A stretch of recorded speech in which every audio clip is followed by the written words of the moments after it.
Hello and welcome again to Conscious TV. I'm Iain McNay and my guest today is Henry Shukman, and he's in Colorado and I'm in Oxfordshire, so we're going via Zoom again. And it's always interesting how we get to hear about our guests.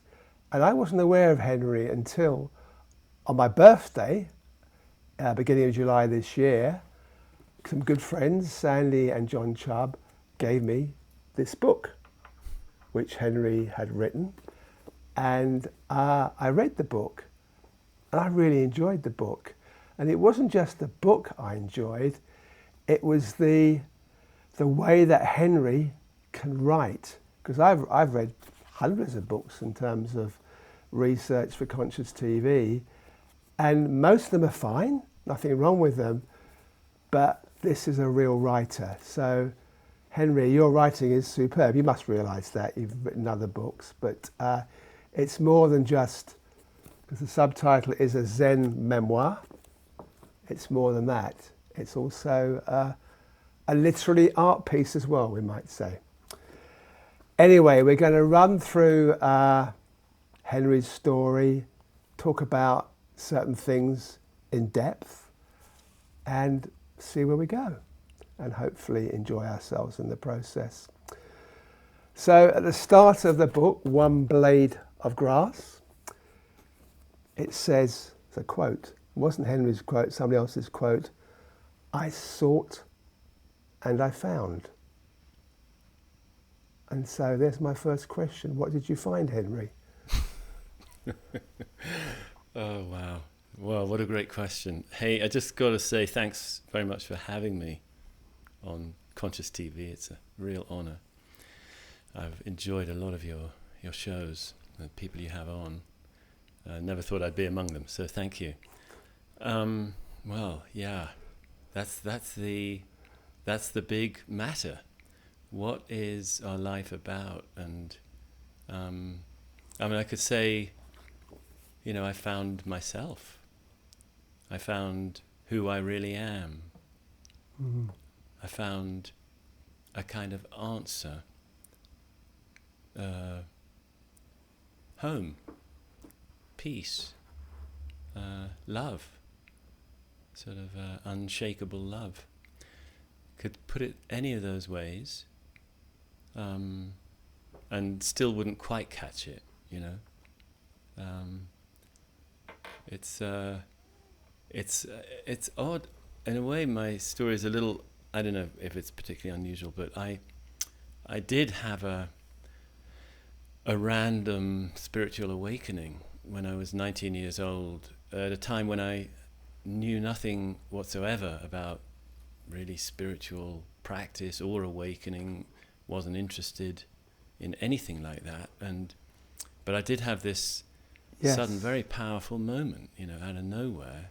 And I felt then like I hadn't sought and still I'd found, kind of thing. But you didn't know what you'd found. That was the thing, wasn't it? And actually, maybe we should just be a little bit more sequential here, because I kind of threw you in at the deep end without telling you what I was going to ask, which is a little unfair.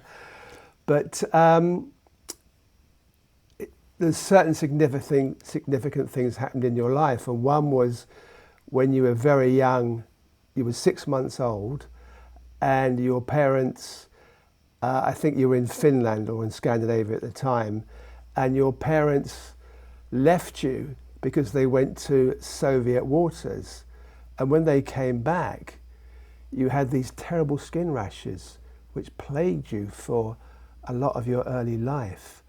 And okay, probably at that age you weren't aware, but that must have been a really, really difficult challenge. Like eczema all over the body. Yeah, it was very severe. I was in hospital frequently as a young child. I think I went through a very intense traumatic experience, but when my mum went away for 10 days, and that was how she weaned me. And so I was in the care of somebody I didn't know, with formula, that was unfamiliar to me. And I think I went through hell for several days. and in the course of which my body, whatever it was going through, it resulted in this really severe eczema all over, not really just rashes, but bare flesh. I mean, really terrible, and it stayed pretty severe right through my early life and into my early adulthood. It was sort of starting to get better in phases, lulls, and by my late 20s I was kind of mostly through it, out of it. But it was a very difficult thing to live with, because the skin is our kind of interface with the world, and so hugs were painful, and and this constant itching, either itching or pain. It was definitely very traumatic start to life. But in the midst of that, when I was 19, I was far from home, actually, on a gap year, working in South America, actually, and my skin for the months I was there kind of was way better, funnily enough. And late in that period of time, towards the end of it, I had this profound awakening, really. But I hadn't been seeking, but I knew that I'd found what it had been my life's purpose to find. Yes. And I felt actually I could die now, because I'd done it, and I was completely at peace. And then a few weeks later I came home, and sort of had a very, very difficult re-entry. Basically had a nervous breakdown, eczema came back, and despair for a few years, and then kind of gradually started to enter a real search. Actually, that's when my search really began. Yes. No, it's interesting, because when I asked you the question at the beginning, one of the things you said was you found yourself. And I also read Sons of the Moon, which was the book that you wrote about, because I think you were away a lot more than a month, because you had 2 months on a cattle ranch, and then you went to the Bolivian Andes for another period of several weeks. And it was really interesting for me, having read this initial book, One Blade of Grass, and then Sons of the Moon, just seeing how sequentially it fitted in, and the impact of various things in your life. And your one of the things you said in Sons of the Moon was that you wanted to meet people more connected with nature, because they had less insecurities, and you wanted to go to places and meet people that were completely different from your life experience so far. And as you say, you very clearly say the eczema completely disappeared when you were traveling in South America. Yeah. And it's almost as like, and this is something that applies to so many of us, once we completely change our environment, which can change our mental outlook, something else changes, and it can be physical ailments can just disappear. Not always the case, obviously. And it seems to me, looking back on it, that is what happened. And of course, at the end of your stay in South America, you had this amazing experience on a remote beach. So just explain a little bit more about what happened on the beach. Just. Yeah. I mean, sort of in a nutshell, I'd say I found that I wasn't just sort of part of everything, like a part within a whole. I just was the whole. What I really was just not this separate sense of being a me that was separate. I wasn't that. I mean, I guess what happened was that on that beach was that I found that I wasn't who I had thought I was. I wasn't this sort of separate being. I was everything. I was one. There was one whole that included everything, and that's what I was. And the ordinary me was gone, and because it was gone, I was just what I really was not that, as I'd always thought. What I really was everything. I felt like the very fabric of the cosmos was my fabric. And so I wasn't, it's like, it wasn't really, it was really intense. It wasn't like sort of seeing that there's a great awareness that includes everything. It was more intimate than that. I just was everything. And what that everything was kind of also somehow empty. And so there was this sense of being, becoming this reality that had no space in it or no time in it. So I felt I remember very vividly, somewhere in the midst of the experience, of like I've had this sort of feeling that I was pressed up against the end of time, and the furthest reaches of the universe were just immediately, intimately here. So time vanished and space vanished, and it was the answer to everything. It was like, this is reality. This is what's real. And it sort of, I guess, had an intense, a primary kind of a most intense sort of apex or something, I guess, of the experience, and then kind of tailed off a little bit, and then I was just filled with love. It was like, oh wow, the whole appearing world was just made of love, and I could feel for days afterwards this sort of flame of love in my chest, burning away. It was just the best, really, just the best. It was the answer. Like I said, it was the answer. I'd found the truth, is what I felt. So the burning of the skin somehow remanifested as a completely different burning of the heart on the inside. Yes, beautifully put. Yes. Yeah. Thank you. Yeah. And you got home, and obviously back to Oxford, where you were living with because your parents had got divorced by this time, hadn't they, I think, and you were living with your father, or you came back to the house where your father was and your brother was. Yeah, that's right. I initially came back to my dad's house, and it had been a very difficult divorce that they'd had many years earlier when I was 6 or 7 years old. And that was another sort of trauma, really. It was for all three of us kids, I think, and for, in some ways, for them as well. And so I came back initially to my dad's house, and it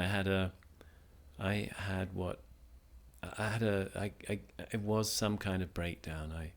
I felt essentially, the way I view it now is that through my childhood, I'd got by kind of shutting out the trauma and the emotional difficulties of it, so that I could function.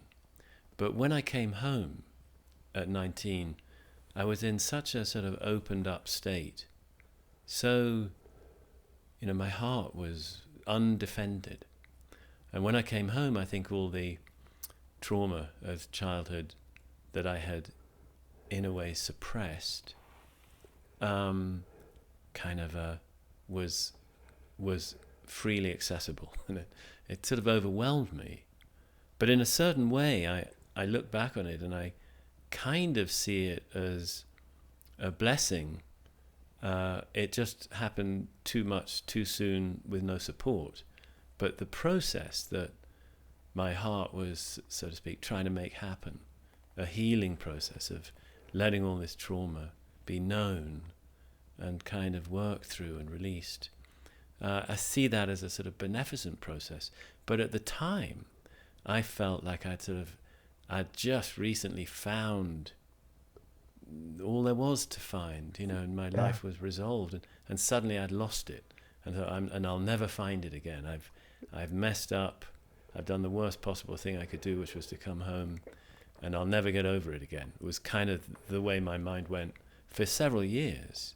So I kind of was semi-functional for a few years, very, very unhappy and really in despair, until I started meditating, actually, in my early mid-20s.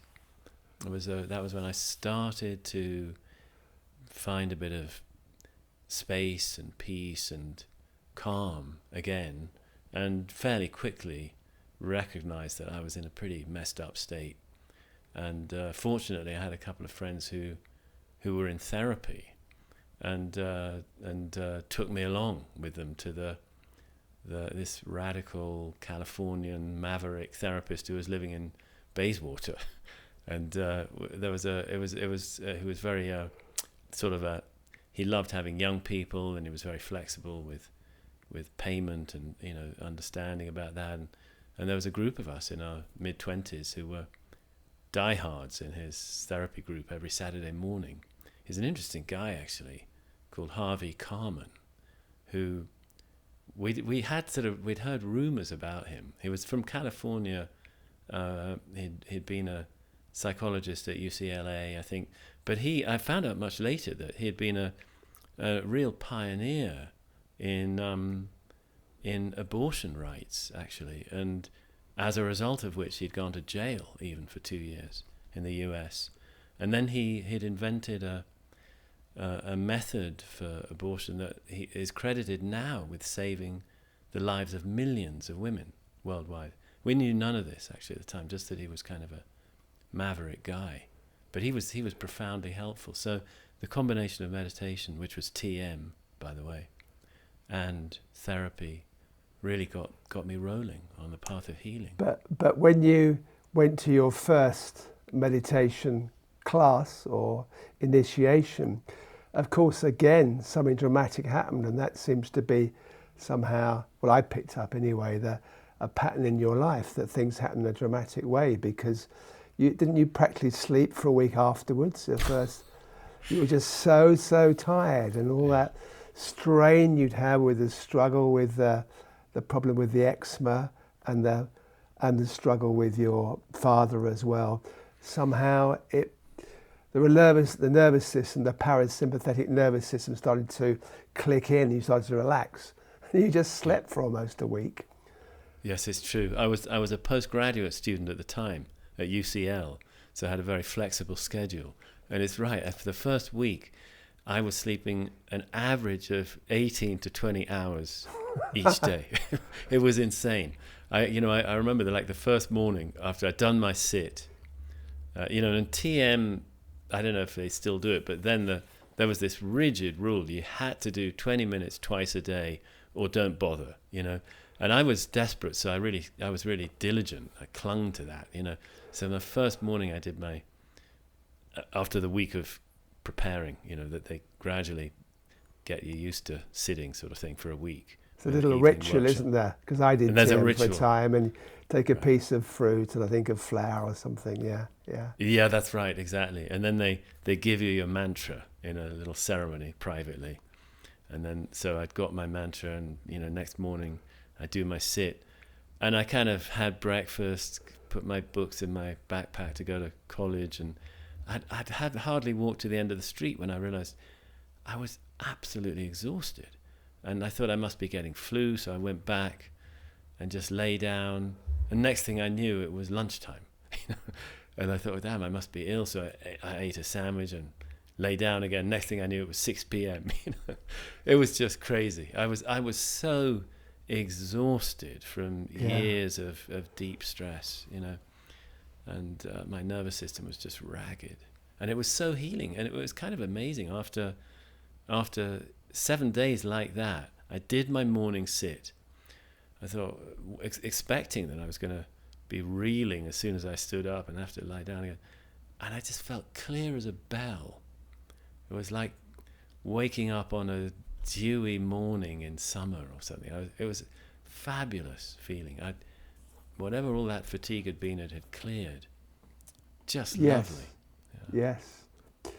And then I thought what was interesting was you started a kind of new career because you had a trombone and you loved music and you played at Notting Hill Carnival, and then you got invited out to Trinidad and you played with a quite well-known local group there and travelled around, and you wrote another book which I also read, which I enjoyed, Travels with My Trombone, which a Caribbean journey, which is not necessarily a spiritual book, but it has a lot of kind of insights into the culture there, and I learnt a lot more about you as well, another side of you. And the thing that I wrote down I wanted to ask you about, there's this dance you were doing out there called, is it pronounced winning dance or whining dance, which was a very exotic dance, which somehow you got well into, didn't you? I got kind of a sort of stark initiation into it with the band. They thought it was it was a multiracial band, but I was the only white guy actually, and it wasn't unusual for them to have a white guy in the band, and the horn section tended to be a little bit more sort of it would change, as people came through town and stuff. But they really had fun with me because they had these great vocalists for them at the front of the band, doing at the front of every show we did. And two women, came back at a certain point while the band was still playing its beat, and just pulled me right up to the front and kind of taught me how to whine in front of 10,000 people or something.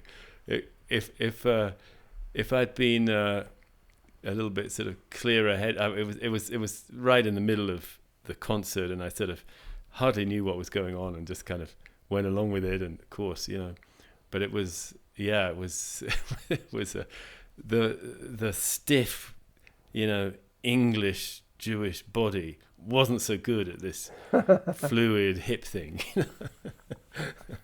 That was quite an initiation. Yeah. And so you had the adventure there, and then you came back to England, Oxford again. And one thing that it's just the smallest passing mention you put in the book, that you discovered your father and your mother were part-time spies, which I thought was extraordinary. And I understand you may not want to say much about it, but it just seems yet again it's something you had to deal with, because any spy has to lead a double life and certainly can't tell their children that they're part-time spies. And of course that would have impacted you as well in your life. Yeah, it's funny, it all came out after the fall of the Soviet Union. Things started to come out. And my dad especially, who by the way was a fellow of St Antony's College, Oxford, but both my parents were academics. My mum was a professor much of her working life in various universities as well, and my dad was straight through Oxford professor all his working life, lecturer and then professor. And he started just revealing more of what had been going on in those years, the Soviet years. And he even hosted and ran a major conference on espionage in about the year 2000. And it sounds kind of exotic, I know, and almost sort of fanciful, but the fact is that anybody in Russian studies back in the 50s and 60s, which both my parents were, was likely, or there was a fairly high chance they might be approached by the secret services, because they were desperate to find Russian speakers. And both my parents were fluent in Russian. And here's a bizarre little thing about this, the story is that actually my mum's uncle had been way back, in the 40s and during the war. He'd been a very sort of significant figure in espionage, apparently. And this was the uncle of my mum, and based in Ankara throughout the war, running a ring of spies, apparently. This again all came out later. But as a result of that, my mum had been recruited when she came out of Cambridge and trained in, how to do some spycraft, tailing people, losing a tail, and all kind of doing a drop. I don't know, all the stuff in John le Carré. And actually, it was she who was, first involved and who kind of got my dad recruited, which he didn't know until later, that she had encouraged her bosses to recruit my dad. And it was all low-level stuff. He'd had some, it wasn't like John le Carré in the sense that it was like, major scary things they were doing. But nevertheless, they had a role. And in fact, probably when they left me as an infant at the age of 6 months, it was in fact to go to Leningrad and do something. I don't know what. It was some kind of little operational mission or something they were both on. And that's why they left me, because it felt, obviously, to them, right, understandably, like it was very important work. And in those days, there was this, I guess, an assumption that infants and kids sort of look after themselves to some extent, or you just, as long as they're getting nappy changed and milk, they're okay, kind of thing. I think our understanding of infancy and early childhood, thank God, has really changed a lot recently. Yes. So maybe we'll come on to that a bit later, but I wanted to keep the sequential thing going for the time being. And then it was your skin was getting better through the TM meditation, and then a friend of yours opened a book on Zen and read something to you, and I just thought it was great what they read. So I'm going to read it out now. It's a very short piece. Mountains do not lack the qualities of mountains. Therefore, they always abide in ease and always walk. You should examine in detail this quality of the mountain walking. Mountains walking is just like humans walking. Accordingly, do not doubt mountains walking, even though it does not look the same as humans walking. And that had an impact on you, didn't it, when he read that to you? Yeah. That's a passage of this great Japanese monk, mystic, poet, master called Dogen. And actually it was read to me by Natalie Goldberg. Oh, it was a woman, okay, yeah. Yeah, she became a close friend, still is. Some may know her writing. She wrote this famous book, Writing Down the Bones. And I met her in New Mexico, which I was visiting in my late 20s. That was my third book, after the Caribbean trombone book. I was writing this book about D.H. Lawrence and his time in New Mexico. By the way, I'm in New Mexico, actually, right now, not Colorado. Okay. Just FYI. Okay. So, yeah, I'd come out to do that third book and met Natalie, and she read that passage to me one evening out on her front porch, and I didn't understand it. I still actually find it a little challenging, although I love it. But a couple of days later, or something, just a while later, I found I couldn't stop thinking about it, and I suddenly got this hit that whatever it meant, that experience I'd had on the beach when I was 19 would understand it. It's like it was kind of mostly intuitive, but I had this strong sense that Dogen was speaking out of that experience. It was like nothing logical would explain what Dogen meant. But in that experience, where all space and time had gone, where what we find we are is inseparable, total inseparableness, somehow I felt that experience would kind of unlock what Dogen was saying. And the other way around, like what he was saying, which by the way is a little bit Koan-like, really. I was just thinking that, yes. Yeah.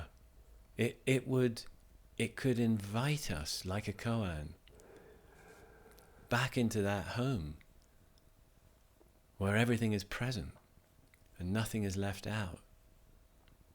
And where we find that we're so easily just home with everything. Yeah. And I had this hunch that that's where that was coming from. And I decided I wanted to try Zen then and there. Because all these several years by now I've been doing TM. But actually I hadn't, oddly, I don't know or not, but I hadn't had any notion that TM could help me with what that experience had been, or be any kind of path back to it. I don't know why not, really. It seems now, well, why not, really? But I didn't get that. For me, it was so remedial and therapeutic. But this Zen, I knew right away. It understands what I experienced back then when I was 19. It knew it. It understood it. And it was such a relief. Because I'd thought, ever since that experience, not once had I thought I must have been mad when that happened or psychotic or something. I knew that what I'd seen then was the truth. I had no doubt. I just didn't have any idea kind of what to do about it. It was like, do I try to go back to it? But it arrived by itself. Do I reflect on it, think about it? But somehow that didn't seem right or necessary. And yet I knew that I was a million miles from living it. And I really wanted to. I wanted to learn sort of how do you live that reality? How do I get back there? And then how do I live it? And this was the first time with that paragraph you just read. You read it beautifully, by the way, Iain. It's difficult, and your pace and your just the sort of matter-of-fact way you did it was just perfect, I thought. I really felt it while you were reading it. Thank you. But I sensed that was now at last a kind of a pathway that was promised in that little paragraph. Anyway, yeah. No, it is so interesting how things appear, and it's like you have to be. And one of the things that I picked up from your first book, Sons of the Moon, was your amazing powers of observation. And okay, I know you kept a journal at the time, but it was a few years before you got the publishing deal, I think, for that book. And that's a quality you always had, obviously. Presumably you had it when you were a young child as well, the power of observation. And I think that's just, and we can call it also being present, you can call it different things, but that is so important on our journey of life, whether we call it spiritual or whatever, that power of observation, of being present, of being as much as possible in tune with what arises. And that was another example of you being in tune there. But of course you had to, and I know you talk about it this briefly in the book, you felt uneasy about letting go of TM because it had been helpful for you, helped with your nervous system, helped with your skin, helped with your character to be a bit more relaxed, and the fear and depression that you had felt was a lot less than it was. So you have to let go of something else, which is the way life is. And then the other thing, next thing I picked out from your book was you did this retreat, this week-long retreat at 9,000 feet, and that was a real adventure, wasn't it? Talk us through that. Oh man, it was so hard. That was my first kind of hardcore Zen retreat. First meditation retreat, actually. I'd done some weekends before, but this is 7 days, and oh man, it was just hell. Sitting still, hour after hour. I mean, we did a little walk every half hour, just a little walking meditation, then back to sitting, and obviously break for meals and stuff. But it was basically that's all you were doing all day. Was get up, wash your face, brush your teeth, go to the loo, and go and sit. And then stop sitting to have breakfast and do some chores and little stroll, back to sitting. And then lunch, rest, sitting. It was just sitting, and that's how they do them. And it was such a shock to my system to be so still for so long, and it was actually in some ways kind of bitterly disappointing, because by then I'd been sitting for daily meditation for a number of years, probably 7, 8 years or something by then, and yet I was totally unprepared for this serious deep retreat, and I found a lot of anguish and frustration and despair and all these old emotions just bubbling up, and oh my God, what do I do with them? Because all I can do is sit still. And I started to itch. It was really hard. And you mentioned your knee was really painful as well. Oh, that's right. It was. I mean, in retrospect, like I should have just moved to a chair, But there was this kind of, most people were sitting cross-legged on cushions, So well, I want to do that, Young man, I got to do it the proper way, kind of thing. But it was, searing pain in the knee. And it was so hard. And then, but actually, suddenly, and also, by the way, it was way up in the middle of nowhere, very difficult to get to, and basically pretty much impossible to get out of until the retreat ended. So I was sort of stuck there, and I just sat it out, and eventually, in the more than halfway through in the latter part, I just got so lucky that suddenly everything changed. And it was because the teacher had invited us to use a koan if we wanted. And this koan is one of the sort of basic koans in Zen. And it's a little unlike many koans because it's not that strange. It's simply the question, who am I? Who am I? And I was, in the midst of all this sort of desperation, I occasionally remembered, well, why don't I just try repeating, who am I? You were supposed to repeat it on every out-breath. And occasionally I'd sort of remember to do that. And sometimes it would actually help a bit just to have that, I guess almost like a distraction, just to focus on that question. But one time, suddenly it really changed everything. I suddenly had I suddenly saw the answer. It suddenly happened.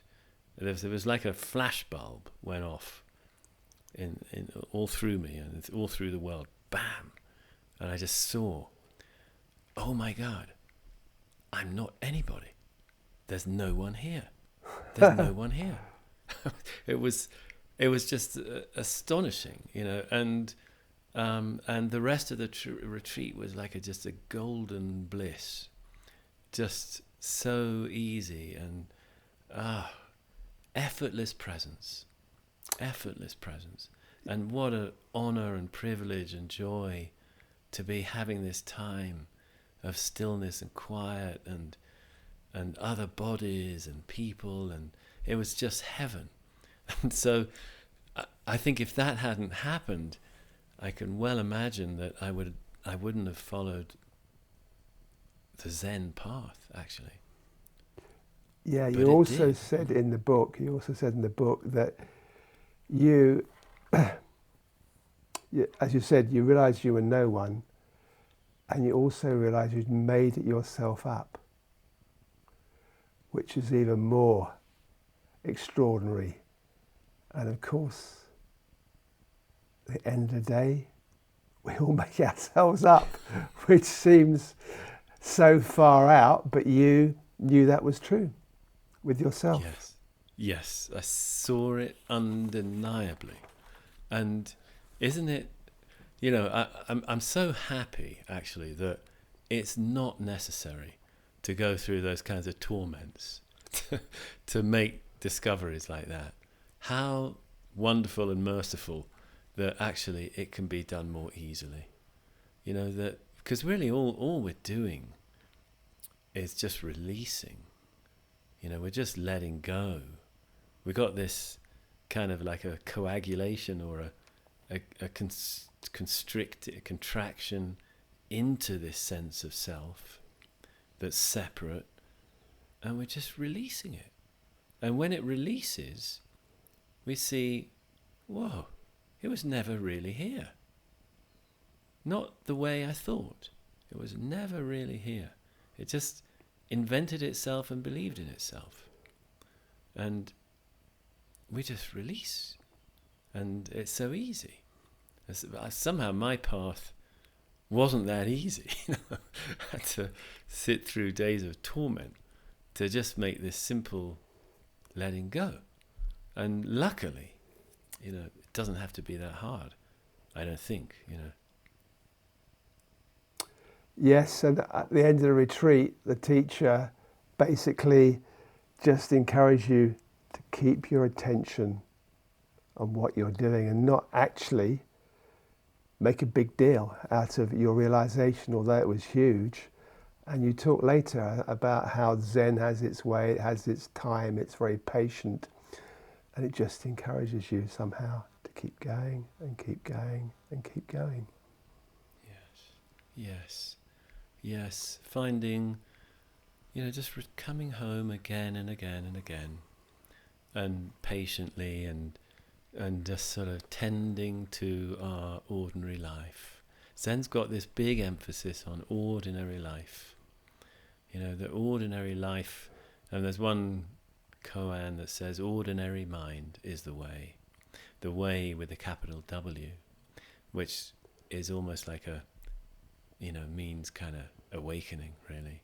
What we awaken to when we awaken, finding we're part of everything, finding in some sense it's all empty, finding that it's all arising right now, and that we're inseparable from it, and all creatures and all creation is participating in it.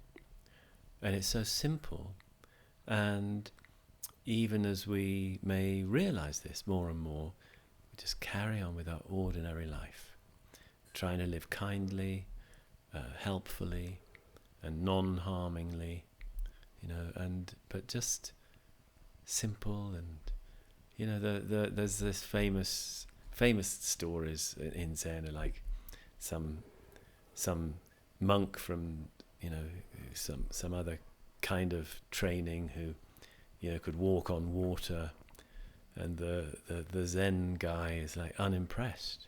Says, my miracle is just chopping wood and carrying water.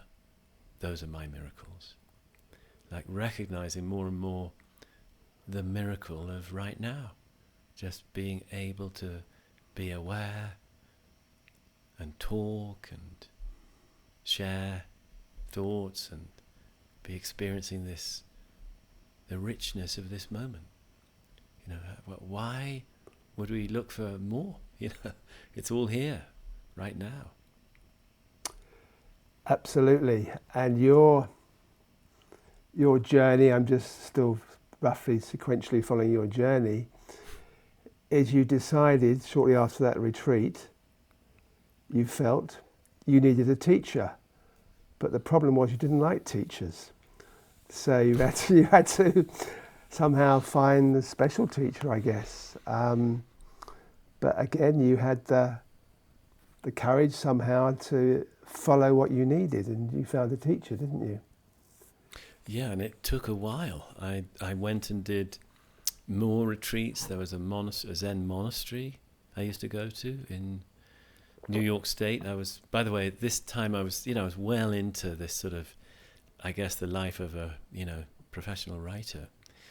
And it meant I was very, I wasn't very good at living in a single place. I was pretty itinerant, and I just keep getting sublets around, really mostly in the US, and then occasionally back in the UK. And when back in the UK, I used to go to this Zen monastery in Northumberland, beautiful place, and called Throstle Hole. It's a lovely, lovely place. They were sort of quite kind of religious, and it was a little different from what I was familiar with from Zen in the US, which is pretty secular on the whole. But I sat every day and kept looking, but I never really, it took a while to find a teacher that I was comfortable with, and that happened in the end back in Oxford, funnily enough, where, my hometown, when I had a fellowship at Oxford Brookes University in poetry. I started going to the Oxford Zen Centre. Sandy and John Chubb, who you mentioned early on, were part of that, and still are. And the teacher at that time was a guy called John Gaynor. And we just sort of, I just found I was comfortable with him right off the bat, and he was a deeply compassionate man. And he was kind of, dare I say it, sort of like looked ordinary, He didn't dress in robes, and there wasn't elaborate ritual. It was just really simple. He was an ordinary guy, he was a retired lawyer, running 2 charities. Like I said, deeply kind man, very sort of straightforward and amazingly profound. His realizations were so deep. And so you'd have sort of normal conversation, and then I might bring up something a little bit more like spiritual, and boom, he'd be in this vastly deep place.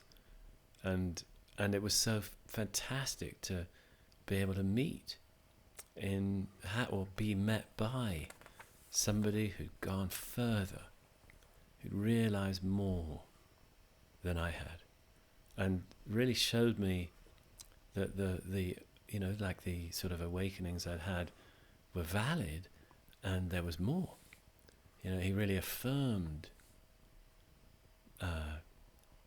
these realizations, but encouraged me to sense that there was more, that there was even more to realize, and there's also the great project of really living what we realize, moment by moment, just all the time. It's a real possibility, and somehow that was what I'd wanted all along, and I'd almost forgotten that that's what I was hoping for, and that really, man, it was so helpful to have somebody show that, there's a real possibility of living our spiritual realization, really living it, and that's what I wanted. And that's something you'd struggled with for a time, wasn't it? The fact, bringing those two together, your spiritual practice and your day-to-day life. And just looking at my notes again here, and you had met Claire, you got married, you had kids, and initially with that relationship, it was really hard to bring the two together, the family life and the practice. And I wrote down, because you said it in the book, but the Dharma is infinitely patient. It waits for you. Yes, exactly. The way it sort of feels to me now is like, I spend so much time trying to make that happen, or trying to make whatever it is happen. And really it's all just about letting go and releasing and finding through a kind of effortlessness, really, that we don't need all those efforts. It's actually always here. We're always living in a kind of infinite support. And, we just have to sort of trust it more. At least I'm speaking, of course, about myself. I had to learn, and still have to remind myself at times. It's about letting go. It's about trusting. It's about less effort, not more. But sometimes it takes more effort to have less effort, ironically, doesn't it?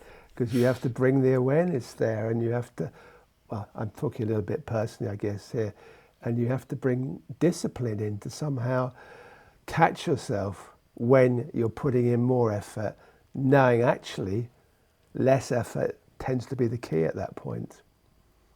Yes. Zen has got this term, wu wei, which means like not doing, or action without doing, or something like that. And I think it's very like what other traditions just call effortless being, effortless doing. And so, but yes, the reminders, to, oh wow, oh, I forgot about that. Let me come back. Let me just take a breath and then release. Here we are again. So simple. Right here. Vast and boundless and effortless and right here. And we just, more and more we just learn to sort of, I feel I've learned more and more to trust that and to find it easier and easier, but not perfectly by any means, and man, I've been through a lot of training, which I evidently needed. Yes, and it was John who encouraged you to start doing the Koans. For someone that doesn't know a lot about Zen and about Koans and that tradition, explain very briefly what a Koan is. Or not so much what it is, but what your experience of understanding the Koan is. Yeah, so these Koans are these little phrases recording something that an enlightened, awakened master did or said, usually either in the early days of Indian Buddhism or the days of early Zen or Chan Buddhism in China in the second half of the first millennium, like 500 to 1000, roughly, that sort of period, CE. And so they're just little phrases that don't seem to make sense, usually, that contain the awakened wisdom, the awakened clarity and ease and sort of reality of whatever master it was who said or did that. And we just sit with them. So we can use them in our meditation. We just sort of maybe repeat them, or just repeat them a few times and then kind of forget about it, and do our whatever our meditation might be. But we can also bring them in the course of daily life, as we're walking down the street, as we're walking across a room, or as we're just having a little pause in the day. Just sort of refer to the Koan, and what what they offer is a quick hit, a path back, a dropping back into effortless, broad, infinite awareness, infinite ease, infinite love, infinite energy. They contain all of that in a little tiny nugget, and so we just bring them in and whoa, there it is, And sometimes they trigger very big awakenings as well. They have that capacity. So they're like fertilizers for our spiritual life. Yes, there's some things again I wrote down from the book that with the Koan the key is to be still and give in, because the Koan wants to show itself to you. So they require patience and surrender. And that's pretty much what you've said, that patience, picking it up at a time and then letting go for a time, and whatever you feel to do with the Koan, I guess, or how it shows itself to you in terms of clues. Yes, yes, yes. Again, you said it beautifully there. Just that, yeah, picking it up, putting it down, and just trusting. It's a path that teaches us trust and patience and surrender, to whatever extent we may need to learn those things. And I certainly did a whole hell of a lot. And so it was a good path for me. I mean, I wouldn't like say that it's a path for everybody, but it is a really amazing path. And it's very compatible. I like the fact that it's very compatible with like ordinary life, with living a life in the world, not having to sort of extract ourselves from ordinary life and live a sequestered life off in a monastery or as a hermit or something. No, you don't have to do that with koans. It's all about living, awakening in ordinary life. And how did you deal with the sound of one hand clapping, Koan, the famous one we've all heard about? Yeah. Well, look, I can't give it away.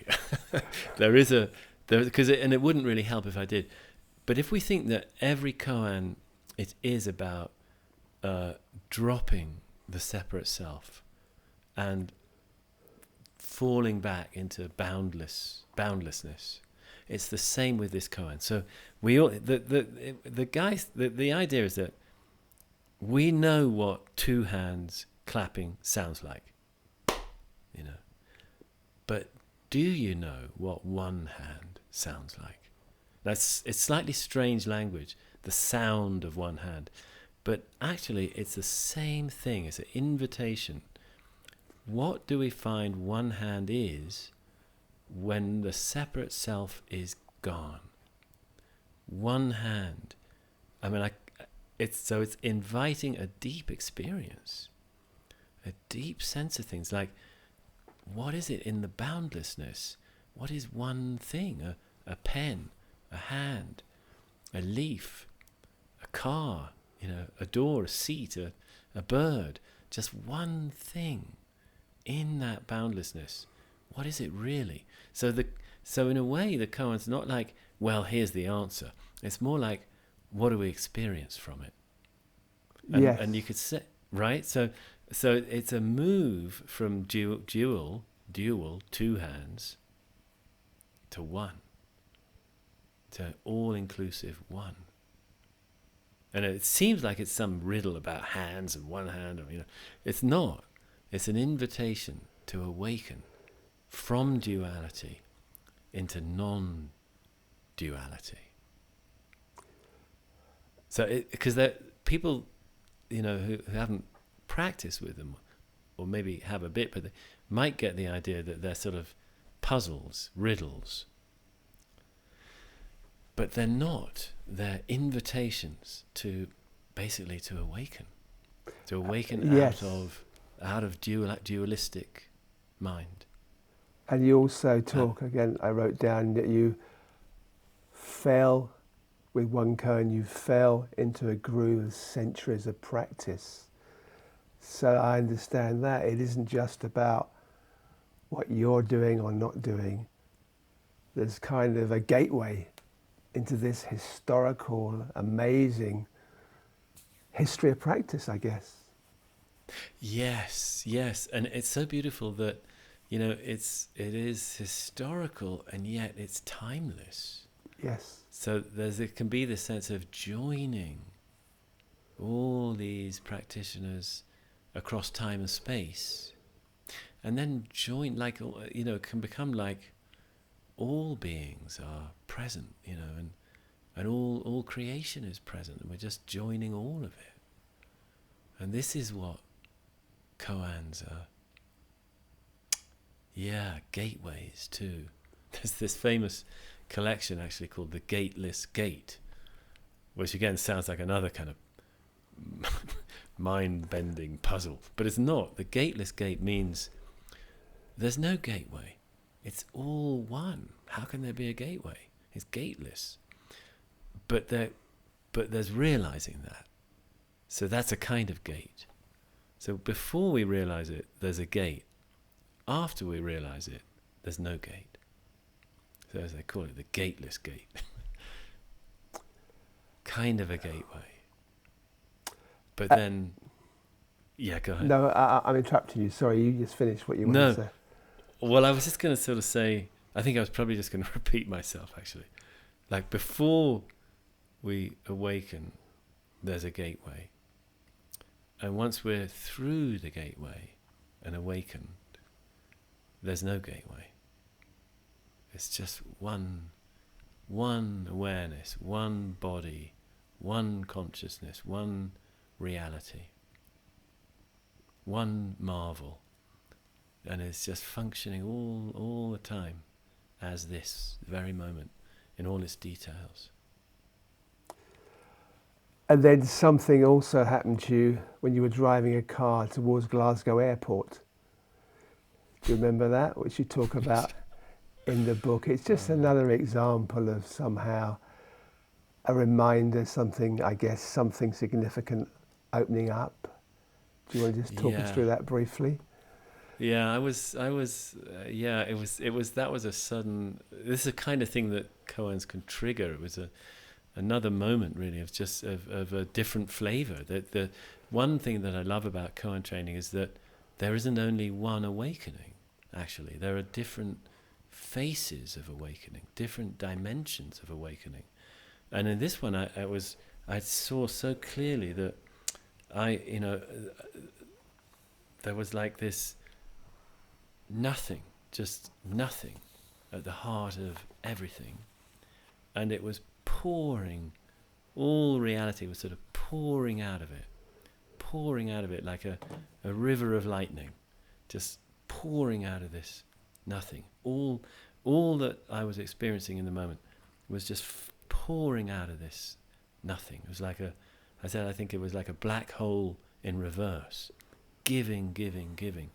And I sort of, it was very, very beautiful actually. That's breathtaking and beautiful and overwhelming, and I was really blown away by that. I had to stop driving, and thank God, and it was, I felt actually, in some ways, later when I learned that, John of the Cross talks about this fountain that flows and flows in the darkness, never stops flowing.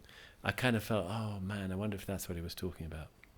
This ever giving nothing, because Zen is the part of this, what they call Mahayana Buddhism, which was an evolution of Buddhism around the time of Jesus, approximately, that it really emphasized that everything is actually nothing, but that nothing is very busy all the time, making everything, being everything. So it felt in this moment like I was seeing how emptiness functioned, making, producing, giving birth to everything in this very moment. Yes, and you still had, after that, you had the personal challenges, which you talk about very openly in the book, of your marriage was on the point of breaking up. And what you didn't want to do, which I thought was really good that you mentioned this, you didn't want to, because your son, one of your sons, was the age when your parents split up. I think it was 14 when your parents split up. And you didn't want somehow that experience to be carried down the generation of him going through what you went through with your parents breaking up. And you saw that, and I just again am quoting from the book, that the task for you was to resist passing on the programming, which is, I thought, was a very astute way to look at the practical side, because yes, you have these amazing awakenings, you see reality, and I also wrote down after your Glasgow experience, you said, I am all a system made of nothing, a phantom, a dream, but there's the human reality, and everything might be a system, a phantom, a dream, but there's all parallel there's something in terms of the practicalities of, as we've talked about earlier, of life, and wanting on the human side to, these are my words, not yours, but put things as right as possible. Yeah, there's one kind of famous Zen master called Koan from the 20th century, who's, part of the Zen lineage that I'm in, and he used to say, well, this world may all be a dream, but we must still work to make it a happy dream. So it's beautiful. I had this feeling these days that it's really somehow, perhaps if we're interested in awakening, we might say, like, we're human in order to awaken, but we awaken in order to be human.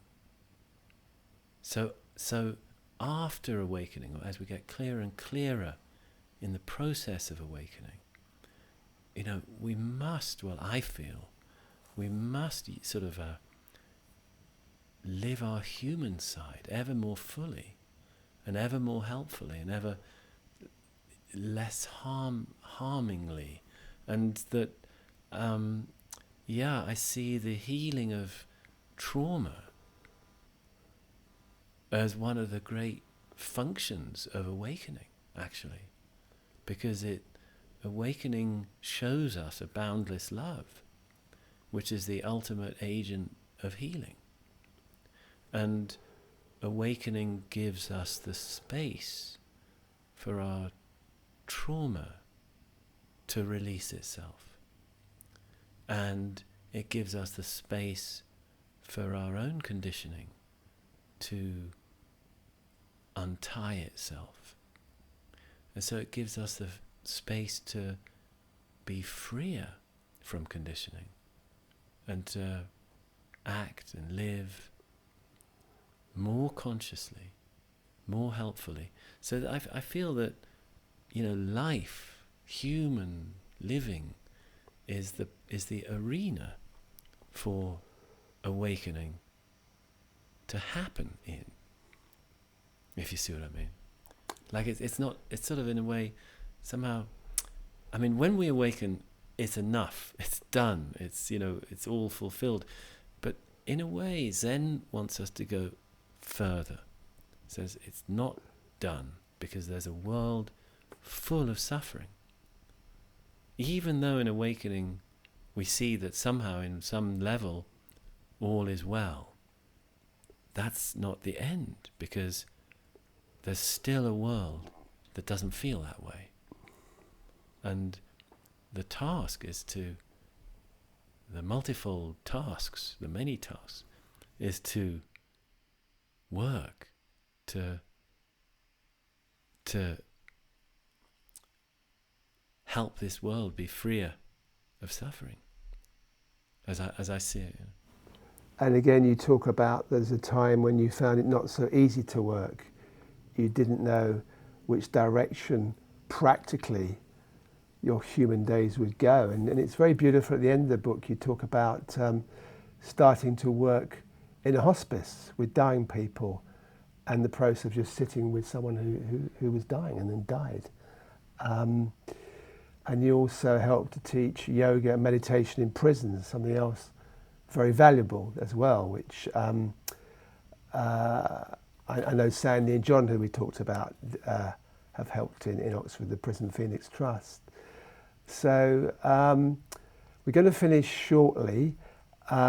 I'm not going to frighten everybody off by saying there's 670 Koans in all. I won't even ask you how far down the line you are, which wouldn't be a fair question. But I think I do want to say is that at one point you talk about you finally gave yourself up and you felt like the war was over. You weren't sure whether you won or lost, but you walked around in a daze of gratitude for weeks. And finally I knew what life was about. Life was an overwhelming marvel, which you kind of resonate with. So that's putting into words somehow how you come across anyway. But let's finish maybe by just talking about, you now have taken over the, I think the ownership of the Mountain Cloud Centre. Is that in Arizona or is that in Santa Fe? Yeah, that's in Santa Fe, yeah. New Mexico. Yeah, Yes. It's a non-profit corporation, which means its members own it, and they invited me in to be their resident teacher about, well, now 11 years ago, and so I've been, sharing the Zen way as I've sort of received it from my teachers, and we've actually, through these last 18 months with COVID, we've gone online, and people from all over the world are joining our sits. And actually just recently we've launched a new meditation program called Original Love, which is a sort of, I see it as sort of broader introduction really to meditation, a broader base of meditation that Zen alone may not have quite such a broad base sort of thing. And so, and that's been proving really popular. Actually, a lot of people seem to be finding it helpful. But it touches on different areas, 4 main areas that I feel are important in our path to awakening, but also to healing. So I'm sort of including this vital dimension of personal and communal healing in the whole process. And so it's not just about awakening, it's about healing too, individually and collectively.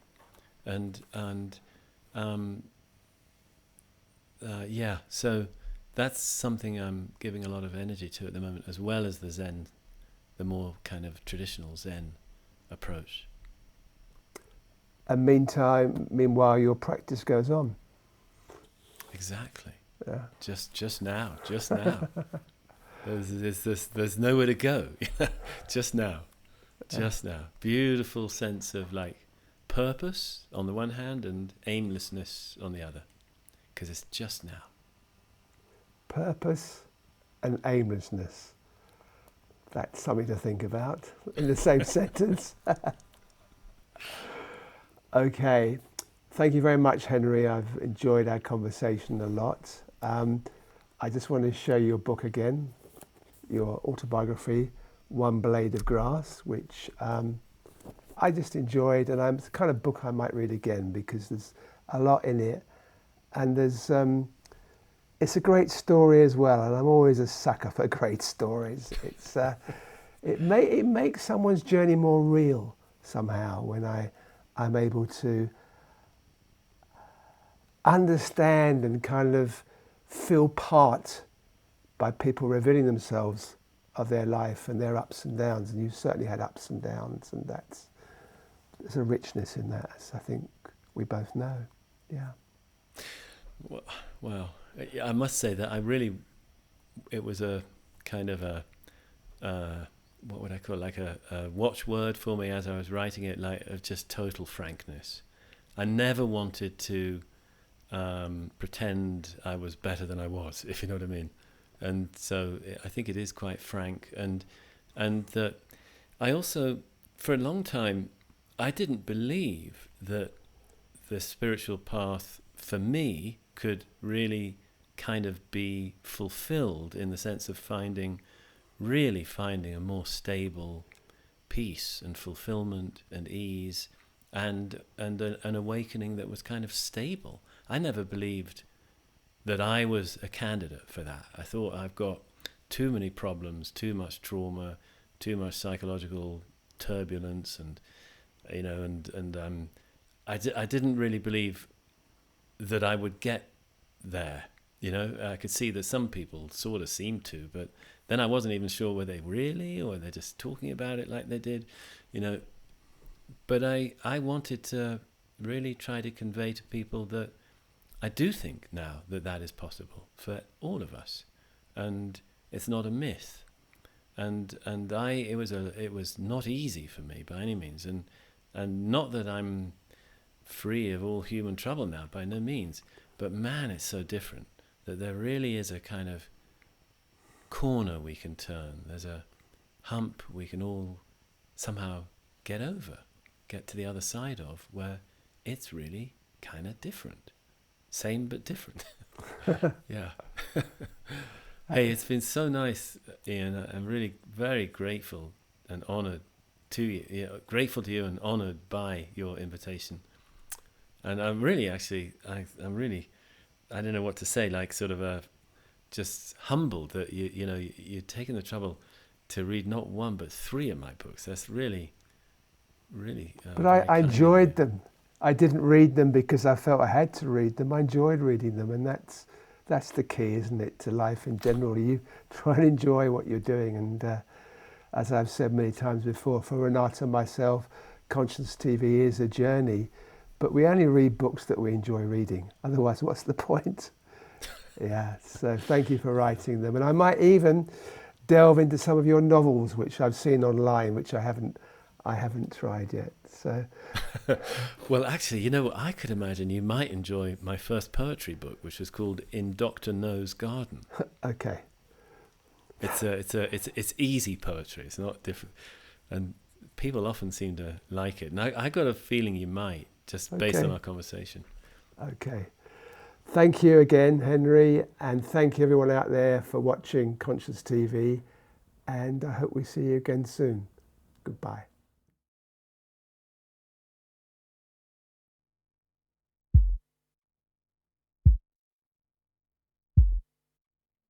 Rest your arms on your desk. Rest your head on your arms. Rest your eyelashes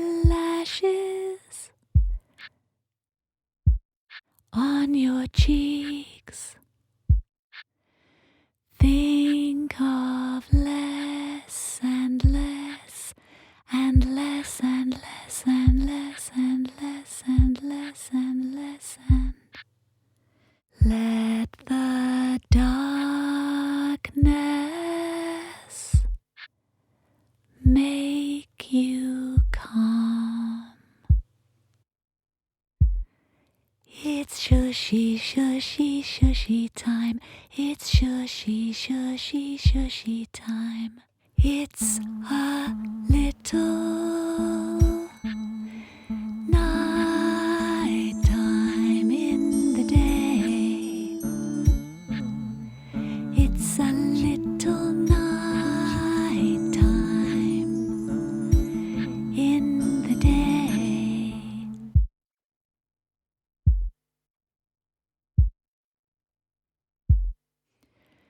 Listen to your breath, to the beat of your heart, to the day outside this class. Birds, the weather, streets and cars, and far away the sky, the stars. It's shushy, shushy, shushy time. It's shushy, shushy, shushy time. It's a little night time in the day. It's a little